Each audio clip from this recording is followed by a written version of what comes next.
Hello everyone, welcome to मेगामेंट academy. बच्चों, आज हम क्लास 10 के लिए प्रोबेबिलिटी चैप्टर का वीडियो बनाने जा रहे हैं। इससे पहले मैंने बहुत सारे टॉपिक्स पे वीडियो ऑलरेडी बना रखे हैं। आई होप आपने वो सारे पार्ट कवर कर रखे होंगे, देख रखे होंगे, और में जो भी डाउट्स हैं वो हमसे शेयर करते रहिए, ठीक है। तो आज जो हम लाए हैं वो प्रोबेबिलिटी बहुत ही आसान है, थोड़ा सा बस लॉजिकल रीजनिंग की तरह आप इसे समझिएगा और बड़े अच्छे से इसमें आप मेहनत करके अच्छे नंबर उठा सकते हो। ये वो चैप्टर है जिसमें आप पूरे क्वेश्चन इसके अटेम्प्ट कर सकते हो, जो भी इससे पूछे जा सकते हैं। बस थोड़ी सी डेफिनेशन है जिनको आप अच्छे से तैयार कर लीजिए। एक एक नंबर की वो भी पूछी जा सकती हैं, फिल इन द ब्लैंक्स की तरफ पे पूछा जा सकता है। और जैसे कि इस साल से केस स्टडी आ रहा है, तो बच्चों केस स्टडी के तौर पर भी यहाँ से क्वेश्चन लॉन्ग में बनाया जा सकता है। तो चलो बच्चों शुरू करते हैं आज का प्रोबेबिलिटी। तो जैसा नाम से प्रोबेबिलिटी है, तो प्रोबेबिलिटी के बारे में आप बस अगर ऐसे कहोगे तो शायद आपने बहुत ही कम ये वर्ड सुना हो, या जब क्लास में आए तभी आपने इसको सुनना शुरू किया होगा, नाइन्थ में भी आपने ऑलरेडी पढ़ा हुआ होगा। अगर इसकी हिंदी मीनिंग कहें तो इसको बोलते बच्चों प्रोबेबिलिटी को प्रायिकता। और जो ये वर्ड लिख दिया प्रायिकता, इससे ना तो हिंदी मीडियम वाले समझ पा रहे हैं ना इंग्लिश मीडियम वाले, क्योंकि इसकी ऐसी मीनिंग है जो अपनी रियल लाइफ में बहुत ही कम यूज होता है, ठीक है। बट मैं अगर इसी को अदर शब्दों में लिखूं कि आप क्या इसे जानते हो, मैंने कहा पॉसिबिलिटी। कहीं ना कहीं अब आपको थोड़ा लगा कि हाँ, इस वर्ड से तो हम फेमिलियर हैं, इसको तो हम जानते हैं, पॉसिबिलिटी या संभावना। अब ये जो वर्ड हो गए ये हमारी आम जन की जो भाषा है उसमें काफी यूज होते हैं। रियल लाइफ में इन वर्ड्स को हम लोग यूज करते हैं। संभावनाएं किसी बात के होने की कितनी हैं, तो इस तरह से जब बात कर रहे होते तो हम लोग एक्चुअली प्रोबेबिलिटी या प्रायिकता की बात कर रहे होते हैं। तो प्रोबेबिलिटी जब आप पढ़ें तो उसमें कुछ बेसिक टर्म्स होते हैं, उन टर्मोलॉजी को आपको सीखना चाहिए। जब तक वो नहीं आपकी क्लियर होगी तब तक आप प्रोबेबिलिटी के बारे में नहीं जान सकते हैं सही से, ठीक है। तो चलो शुरू करते हैं बच्चों आज का टॉपिक। इससे पहले अगर आप अभी भी नए हैं तो फिर चैनल को सब्सक्राइब जरूर करिएगा और लाइक करिए, इस वीडियो को सबके साथ शेयर भी करिए, ठीक है। तो चलो शुरू करते हैं आज का क्लास। तो पहले डेफिनेशन देखते हैं प्रोबेबिलिटी बच्चों है क्या actually.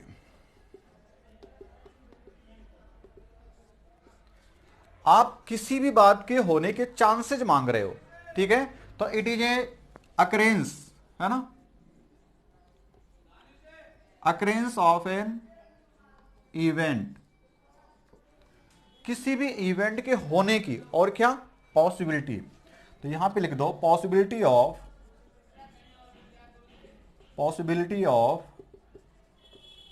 Occurrence of an event, उसको हम लोग क्या कहते हैं, प्रोबेबिलिटी कहते हैं, ठीक है ना। अब जैसे पॉसिबिलिटी किसी इवेंट के होने के चांसेस कितने, संभावना कितनी है, उसी बात को हमने क्या कहा, प्रोबेबिलिटी प्रायिकता कहा। तो बात आगे इवेंट क्या है ऐसे जाननी है, तब जाके हमें कहीं प्रोबेबिलिटी समझ में आएगी। तो बच्चों इसमें जैसे भी टर्म्स आ रहे हैं तो उनकी हमें डेफिनेशन भी जाननी होगी। जैसे अभी इवेंट एक वर्ड यहां पे आ चुका है, तो चलो शुरू करते हैं कुछ बेसिक टर्म्स के बारे में। वो क्या है, जैसे पहला टर्म्स मैंने लिया रैंडम एक्सपेरिमेंट। मैंने बच्चों टर्म्स लिया है रैंडम एक्सपेरिमेंट।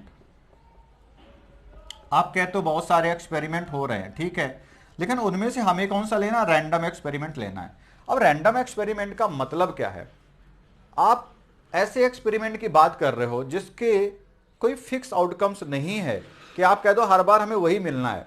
यानी कि ऐसा एक्सपेरिमेंट जिसके more than two outcomes, more than two ना कहो, एक से ज्यादा आउटकम्स हो, एटलीस्ट दो तो हो, ठीक है। कम से कम दो आउटकम्स या दो से ज्यादा आउटकम्स आने चाहिए। अब एक वर्ड यहां फिर से आ गया आउटकम्स। आउटकम्स का मतलब होता है रिजल्ट्स, है ना, आउटपुट्स के आने वाले हैं।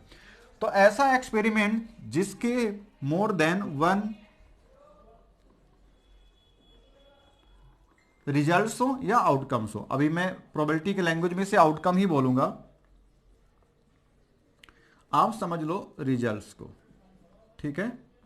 पर प्रोबेबिलिटी इस वर्ड को यूज करता है जिसके एक या एक से ज्यादा, एक भी नहीं, एक से ज्यादा आउटकम्स हो, तभी तो हम संभावनाएं व्यक्त करेंगे। मान लो किसी के होने के चांसेस एक ही हर बार आना है कि वही रिजल्ट हर बार मिलेगा, फिर वहां संभावना नहीं, वहां तो श्योरिटी हो गई, तो वहां प्रोबेबिलिटी की बात नहीं करेंगे हम लोग, ठीक है। तो ऐसी बातें जहां पे संभावनाएं व्यक्त की जा सके वहीं पे प्रोबेबिलिटी हमें लगानी है। तो रैंडम एक्सपेरिमेंट क्या होता है बच्चों, ऐसा एक्सपेरिमेंट जिसके दो या दो से अधिक आउटकम्स, रिजल्ट आते हो, ठीक है। सपोज करो आपने एग्जाम्पल के तौर पर लिया टॉसिंग ए क्वाइन। आप किसी क्वाइन को टॉस करते हो। थ्रोइंग ए डाई, आप किसी गेम को खेलते हो तो डाइस को फेंकते हो कि नहीं। तो थ्रोइंग ए डाइस, डाइस को फेंकने पर भी बहुत सारे आउटकम्स आते हैं, 1 से लेकर 6 तक कोई भी नंबर बच्चों आती है। अब जो कॉइन को फेंकते हो तो क्या मिलता है, हेड मिल सकता है या टेल्स, ठीक है। तो इस तरह से हो सकता है। आप पत्ते वगैरह खेल रहे हो, ताश की गड्डी में देखते हो 52 पत्ते होते हैं, वहां से कोई एक पत्ता निकलेगा, उसकी प्रोबेबिलिटी क्या होगी, या इस कलर का पत्ता निकलेगा उसकी प्रोबेबिलिटी क्या होगी। तो वहां पर भी हम लोग क्या करते हैं, प्रोबेबिलिटी की ही बात कर रहे होते हैं, ठीक है।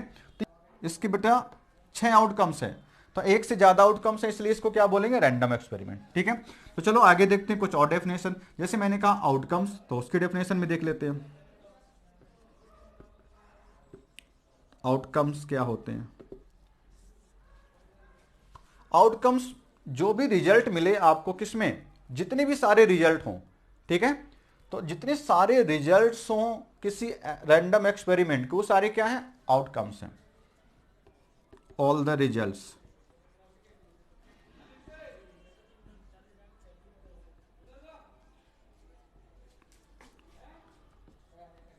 इन ए एक्सपेरिमेंट,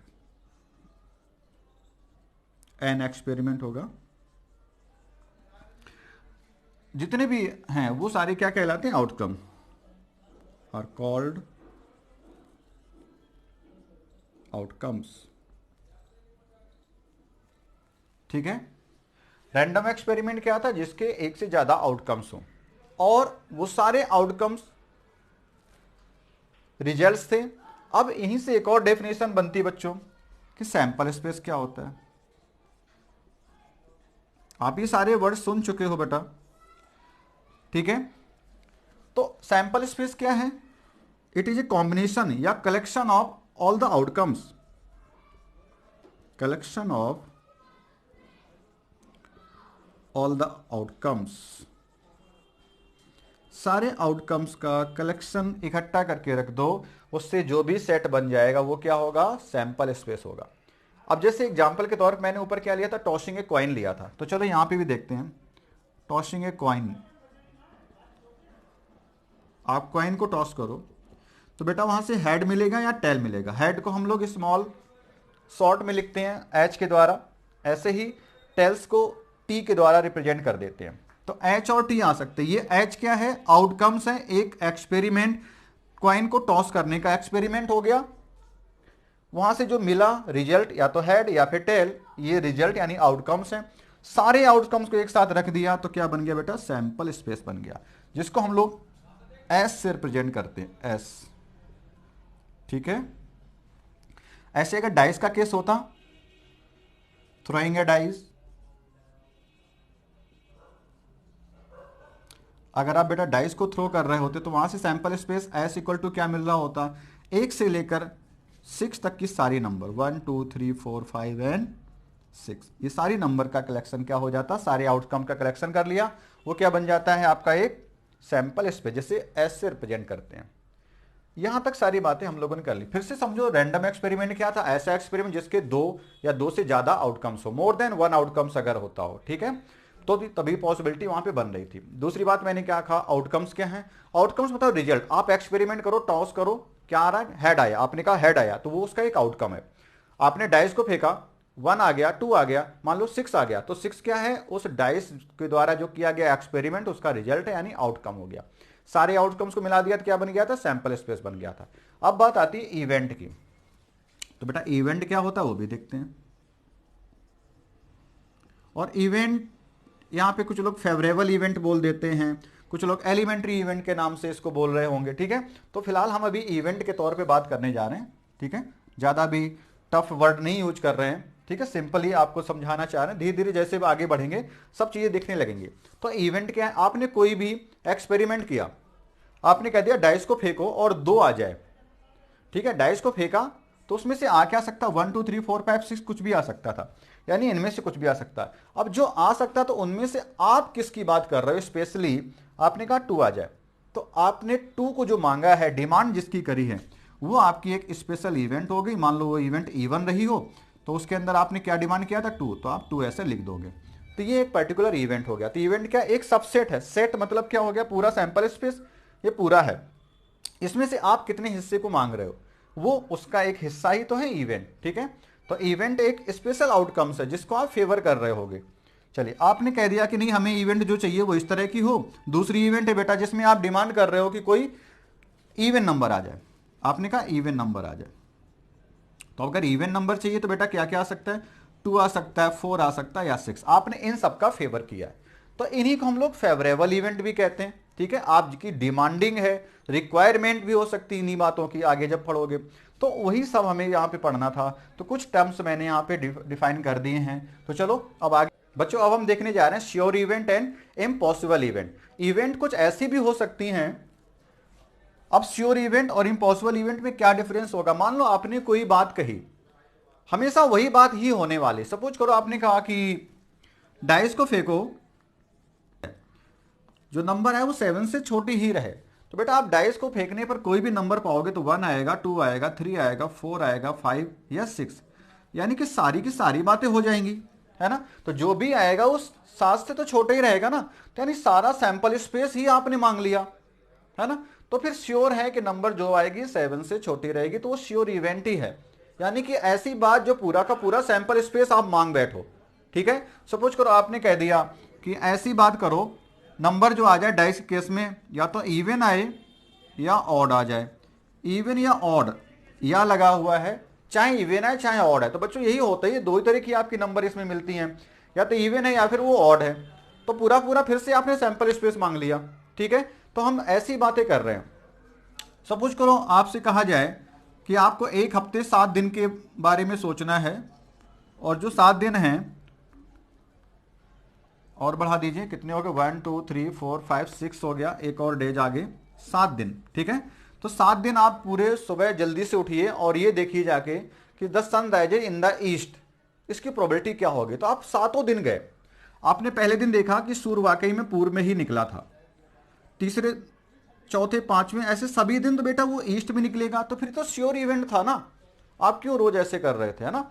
श्योर था, पॉसिबिलिटी नहीं, वो संभावना नहीं है बेटा, वो श्योर इवेंट है। हमेशा सन ईस्ट में ही पूर्व में ही निकलता है, तो वो श्योर इवेंट हो गया। अब दूसरी बात आ रही है, इम्पॉसिबल इवेंट क्या है।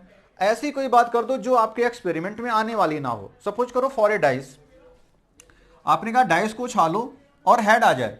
तो बेटा डाइस में हेड नहीं आता ना, गेटिंग हेड,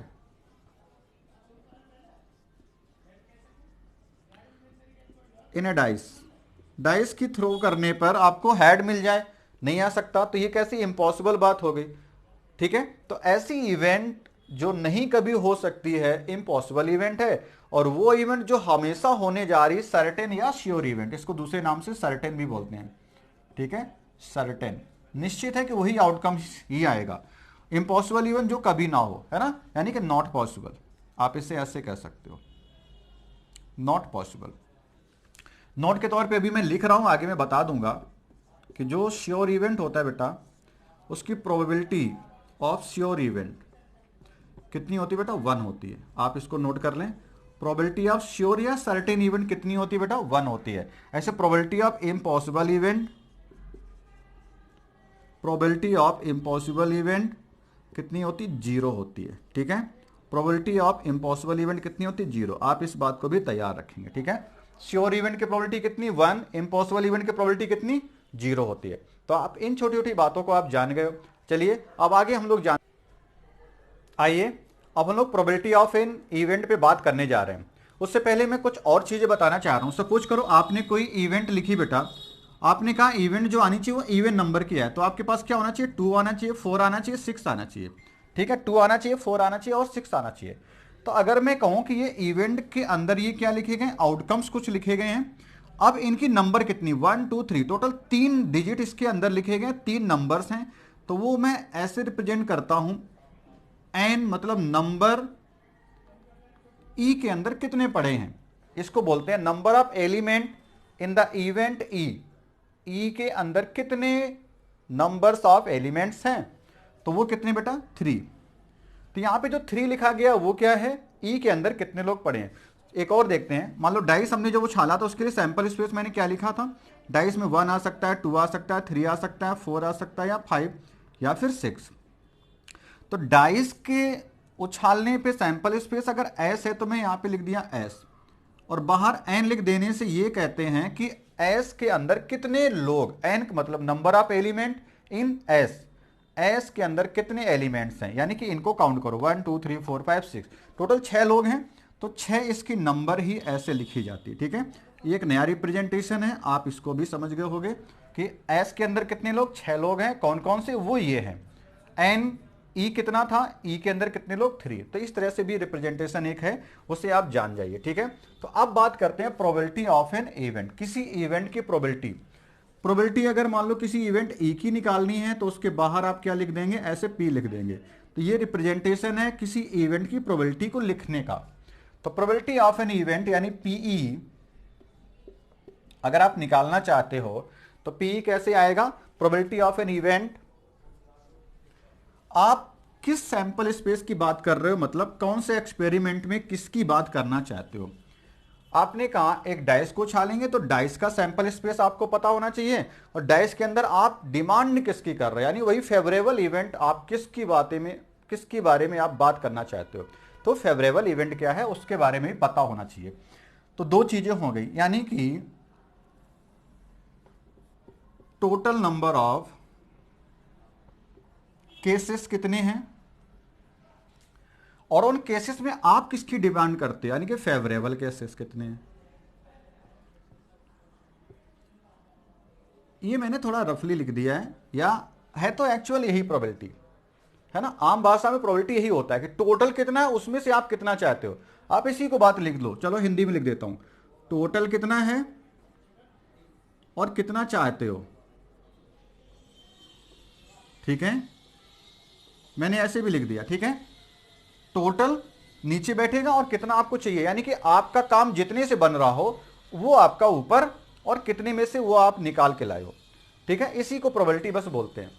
अब इसको सही से अगर लिखना चाहते हो तो probability of an event PE equal to, probability of an event PE equal to होता है, टोटल को क्या बोलते हैं, सैंपल स्पेस। जो भी एक्सपेरिमेंट आपने किया उसके सारे आउटकम्स को कलेक्शन करके रखो, क्या क्या आता है उसी को तो बोलते हो सैंपल स्पेस। तो सैंपल स्पेस में कितने हैं वो टोटल हो गए, तो NS आप लिखेंगे, और आप जिस इवेंट को लाना चाहते हो वो इवेंट कितने आउटकम्स को रखती है वो NE हो गया। तो हमेशा प्रोबेबिलिटी क्या होती है बेटा, NE अपॉन में NS होता है। NE जिसकी आप डिमांड कर रहे हो, जो आपकी फेवरेबल इवेंट है, वो कितने तरह से हो सकती है, तो number of favourable cases upon में टोटल सैंपल स्पेस, है ना, सैंपल स्पेस। ठीक है, NS। तो इस तरह से प्रोबेबिलिटी निकालते हैं। एक इस पर बेस्ड छोटा सा क्वेश्चन ऐसे लिखते हैं बेटा, मैंने कहा for a dice find the probability, for a dice find the probability, आपको प्रोबेबिलिटी निकालनी है किसी डाइस के लिए। नंबर फर्स्ट, गेटिंग 2, दूसरा है गेटिंग एन ऑड नंबर, तीसरा है बेटा प्रोबेबिलिटी इस बात की, getting a number less than 4, less than 5 कर लीजिए। ठीक है, तो मैंने कुछ इस तरह से बातें करी हैं। मैंने डाइस को उछाला, उसमें से पहली बार मैंने डिमांड इसकी रखी है कि 2 आए, उसकी प्रोबेबिलिटी कितनी है। दूसरा क्वेश्चन है डाइस उछालिए, प्रोबेबिलिटी इस बात की निकालो कि एक ऑड नंबर आ जाए। तीसरा क्वेश्चन मैंने लिखा है कि एक डाइस को उछालिएगा और प्रोबेबिलिटी इस बात की निकालो कि जो नंबर आएगी वो लेस देन 5 होगी। तो यही हमारी फेवरेबल इवेंट्स हैं, इन्हीं की प्रोबेबिलिटी हमें निकालनी है। ठीक है, तो देखते हैं इसका सोल्यूशन कैसे होगा। सबसे पहले जो आपकी इवेंट है इसको मैंने E1 बोल दिया। E1 में आप क्या चाहते हो, केवल 2 आए, तो आपको जो चाहिए वो 2 है। ऑड नंबर जो चाहिए दूसरी इवेंट मान लो, तो वो कैसे होगी, ऑड नंबर आना चाहिए, यानी कि 1 आना चाहिए, 3 आना चाहिए, या फिर 5 आना चाहिए। नेक्स्ट आपका है नंबर लेस देन 5 हो, तो मान लो E3 आपकी इवेंट रही हो, तो E3 कैसे होगी, आपका 1 आ जाए, 3 आ जाए, या फिर 5 आ जाए। सॉरी, लेस देन 5 है तो 1 2 3 4। ठीक है, 5 से कम नंबर यही होगी। ऑड वाला तो हम लोग बना चुके थे, ठीक है, वो बाय मिस्टेक मैंने लिख दिया था। चलिए, तो ये मुझे चाहिए चीजें। अब देखते हैं प्रोबेबिलिटी होता क्या था, आपको वो भी पता है, टोटल सैंपल स्पेस अपॉन में बैठेगा, कितने में से आप निकाल रहे हैं वो नीचे बैठेगा, कितना चाहिए वो ऊपर। तो पहले का आंसर मैं लिखने जा रहा हूं, probability of even even, probability of even, even मतलब गेटिंग टू।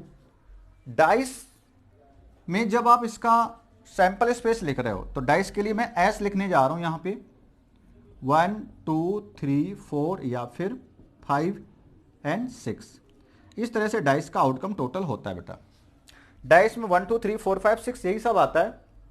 अब डाइस को छालने पे आपको केवल 2 आइस की प्रोबेबिलिटी चाहिए, तो टोटल कितनी तरह से, कितने में से चाहिए, टोटल हमें 6 में से चाहिए, तो आप 6 को अपॉन में लिखिए, वही यहां पे कहते हैं टोटल नंबर ऑफ केसेस। ठीक है, यानी कि सैंपल स्पेस में कितने एलिमेंट है, यानी कि इसी को तो हमने लिखा था। अगर आप एन के टर्म्स में लिखना चाहो तो एन एस कितना है, 6 है। यहां पे अगर लिखना चाहो एन ई3 कितना है, यानी ई3 के अंदर कितने लोग हैं, तो आप क्या बोलोगे, 4 लोग हैं। अगर यहां पे हम कहें एन ई1 कितना है, यानी ई1 के अंदर कितने लोग हैं, तो 1 लोग हैं। ई2 के अंदर कितने एलिमेंट्स हैं, तो आप बोलोगे 3 एलिमेंट्स हैं। ठीक है, तो इस तरह से मैंने नंबर ऑफ एलिमेंट यानी नंबर ऑफ फेवरेबल केसेस लिख दिए। इवन क्या है, आपके केसेस बताने वाली इवेंट है। इवन के अंदर कितने लोग, फेवरेबल केसेस कितने हैं वो हो गया। यहां पे फेवरेबल केसेस कितने, 3, जो कहां हमेशा रहेगा, न्यूमरेटर में रहेगा। डिवाइड में कौन, टोटल केसेस रहेगा। ठीक है, अब जैसे मैंने लिखा था कितना चाहिए, कितने में चाहिए, ठीक है, नहीं टोटल कितना है, आप इसको ऐसे भी लिख लो जैसे मैंने बोल दिया, कितने में चाहिए, हमें चाहिए 2 नंबर 2 आ जाए, कितने में से, 6 में से। ठीक है, 6 में से 2 कितने बार कितनी तरह से आ सकता है, एक तरह से आ सकता है। प्रोबेबिलिटी कितनी हो गई, 1/6 हो गई। ठीक है, या n E one upon n, S 1/6 ऐसे भी आप लिख सकते हो। ठीक है, दूसरी प्रोबेबिलिटी क्या थी बेटा, प्रोबेबिलिटी इस बात की निकालो कि आपकी जो नंबर है वो कैसी हो, ऑड नंबर हो। तो ऑड नंबर कितने तरह से आ सकती है, 3 तरह से, 1 आ जाए या 3 आ जाए या 5, आपका काम 3 तरह से बन सकता है। तो कितना चाहिए हमें, 3 ही कोई चाहिए। ठीक है, कितने में चाहिए, टोटल 6 में से चाहिए। तो आपके फेवरेबल केसेस कितने हैं, 3 तरह से आपका काम बन रहा है, तो 3 आपके फेवरेबल केसेस हैं जो ऊपर रहेगा, और डिवाइड में कितना रहेगा, 6, आप इसको कैंसिल कर दीजिए, कितना आ गया, 1/2। ठीक है, लास्ट में बेटा क्या लिखा था, सी, जिसमें पूछा गया था नंबर लेस देन 5, जिसे मैंने A3 लिखा, तो प्रोबेबिलिटी ऑफ A3 कितनी हो गई, नंबर लेस देन अगर 5 है तो कितने तरह से आ रही, 4 तरीके से आपका काम हो रहा है। ठीक है, नंबर ऑफ फेवरेबल केसेस कितने हैं, 4 है, जो कि ये रहे, कितने में से, 6 में से, तो 4 आउट ऑफ 6, यानी 4/6। इट मीन्स कैंसिल करने पे कितना आ गया, 2/3 आ गया। तो ये बच्चों हमने प्रोबेबिलिटी किया हुआ है। ठीक है, इसका पार्ट 1 मैंने दे दिया है। आई होप आपको समझ में आ रहा होगा। अगला पार्ट हम जल्दी से लाएंगे, और सबके साथ शेयर करिए, साथ ही साथ सब्सक्राइब करिए। मिलते हैं बच्चों अगले पार्ट में। Thank you.